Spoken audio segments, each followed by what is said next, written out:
So I have this Sony Alpha 1 for 4 years. The biggest thing I don't like this EVF is there's some additional delay or freeze or lag on the EVF.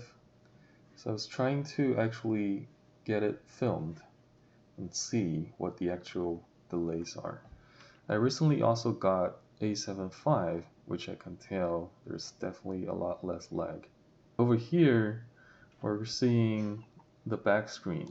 So the back screen is actually showing about 30 frames per second.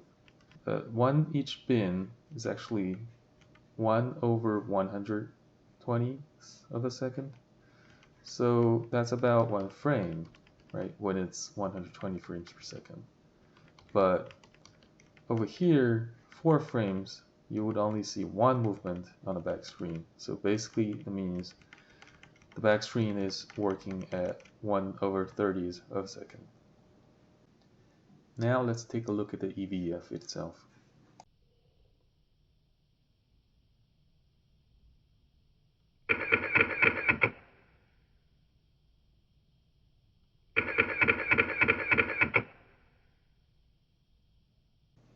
Okay, let's take a look at what actually happened here.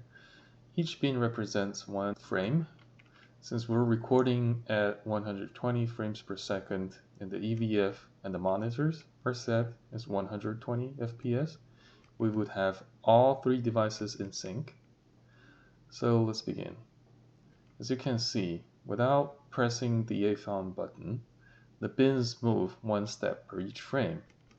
And when we move about right here, you could notice that if I go forward and back, there's no movement. So essentially the frame is frozen.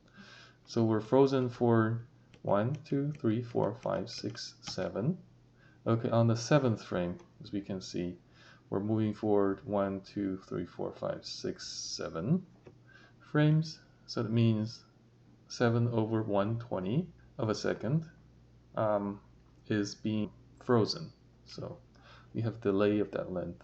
Seeing we're half pressed, but every 2 times we move ahead once every 2 frames, essentially 60 frames per second when the shutter is half pressed.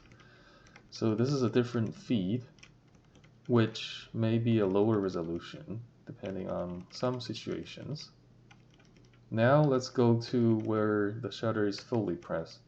So as you can see, let's count. 1, 2, 3, 4. Okay, on the 4th, I think we're moving forward 1, 2, 3, 4 frames. So I think we have another freeze when the shutter is pressed. But if we go forward, now we came back to 120 frames per second. Okay, right at this moment, the shutter is being released. So we'll have 1, 2, 3, 4, 5, 6 frames. So let's see, we're jumping forward 1, 2, 3, 4, 5, 6 frames, pretty much.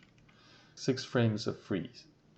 We're seeing the same 60 frames per second.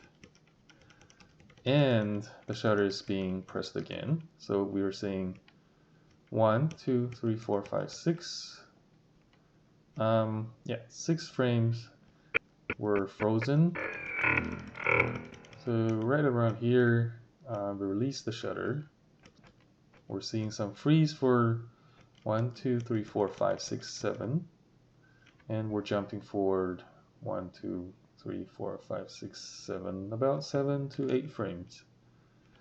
And when the shutter is released, although we're writing the card over here, we're moving at 120 frames per second on the A1.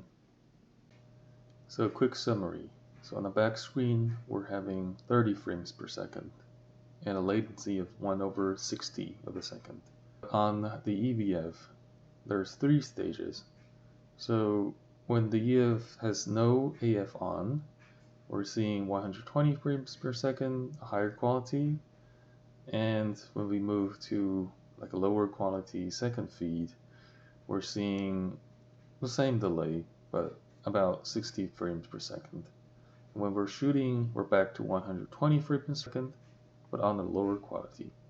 After shooting, of course, there's some frames frozen and some frames frozen before.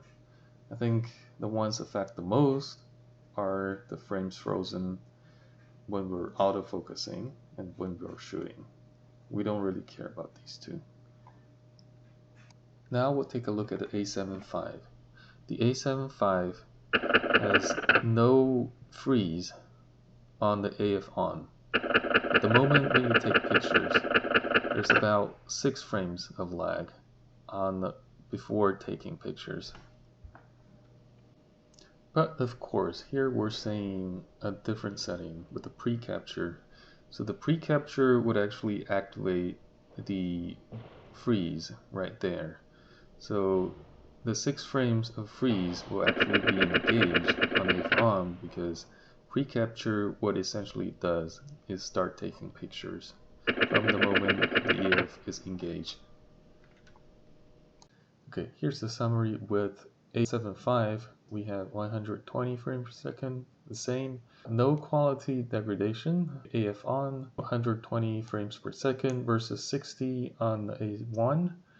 But then we'll have a 6 frames frozen and about the same quality when shooting, but FPS drops to 60. Okay, when release, we'll have 7 frames frozen, and on no AF, we have 0. With pre-capture, things are a little bit different. So we have 6 frames frozen the moment you AF, which means the camera again is not taking pictures. We have 0 frames frozen when shooting. So on the AF on and shooting, the refresh rate is 60 frames per second. Thanks for watching.